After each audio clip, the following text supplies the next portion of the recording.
Hello and welcome to day 37 of Geriatric 1944's Coronavirus Diaries.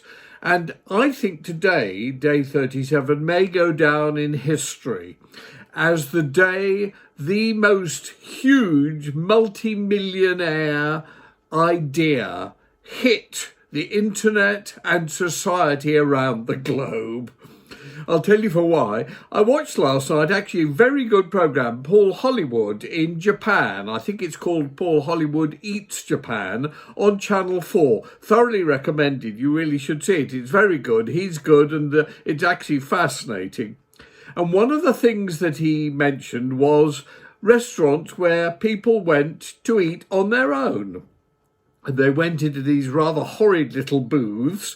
He hated the restaurant, by the way, and were delivered food individually. And I thought, my God, that's a great idea for this current ridiculous situation and what they're now calling the new normal. Now, I'm a bit biased because I always go to restaurants, if possible, on my own. I'm known around the world for going to top restaurants with a good book.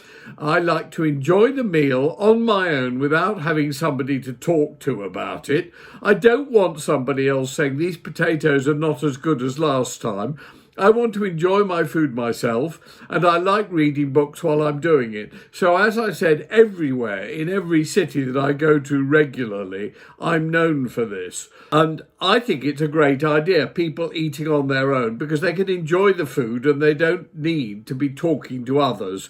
Well, of course, now that we've got self-isolating in and social distancing, it strikes me a brilliant idea. Somebody should start a restaurant, let's call it Solo. It'll become a chain, Solo, where you go and you are shown to your booth. However, I think the booths have got to be made far nicer than they were in the one that Paul Hollywood looked at in Japan, which was horrid and cramped and nasty.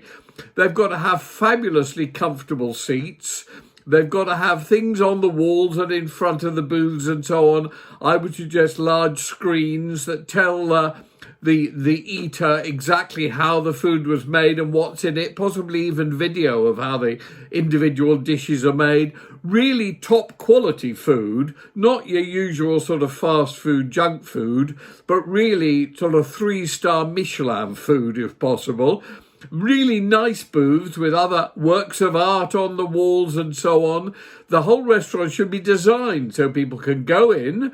They can be tested to make sure they don't have any coronavirus or anything, shown to their booths where they can sit and eat their meal, and the food can be delivered to them privately. They can enjoy it. They then pay for their meal and leave. And I think it could be the biggest new thing ever.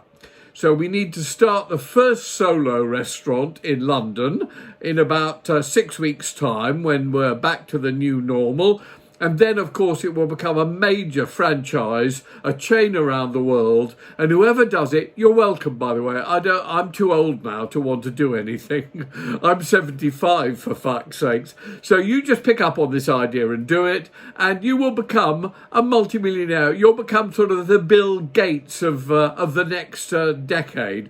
Or even, God forbid, the new Richard Branson. On that note, I leave you with pictures of various dishes of food that I've constructed myself over the last few days of the coronavirus madness. And a song, I've had lots of letters about my anti-drug or my drug songs. This was one I put out, I think, in 1967. It got massive play in California and the West Coast and was indeed quite a big hit over there, but it never spread anywhere else. I always thought it was rather good. I was never into drugs. I've never taken drugs in my life, apart from prescription drugs, which I have to take dozens of at the moment for too much glucose in the heart, blood pressure and all that shit. I hate it. But I've never got into recreational drugs. It's not been my scene. And as a matter of interest, many of those of my friends who did at the time in the 60s and 70s are now deceased. But I recorded this anti-drug song, which got much comment from my friends in the business. I remember having a long conversation with John Lennon about it. He actually liked it. Anyway, see if you enjoy it while you see my recent food round, round. Round, round, out of your mind. You think you're seeing things, I know you're blind. A million bright colors explode in your head. Today you're just high, tomorrow you're dead. Round, round, round, round. Giggle like whitewash and laugh at the wall. The prancing Pied Piper is not there at all. Have a gay time and get large when you're small. You're doing it 'cause you enjoy it. Bounce around happily, float in the air. Ride along skyways, paint stars with your hair. Don't be deterred if the world dares to stare. You're doing it 'cause you enjoy it. Round, round, out of your mind. You think you're seeing things, I know you're blind. A million bright colors explode in your head. Today you're just high, tomorrow you're dead. Round, round, round, round. A superior being, you'll bubble along. When your reflexes weaken, they'll kick you back strong. You're up in the clouds,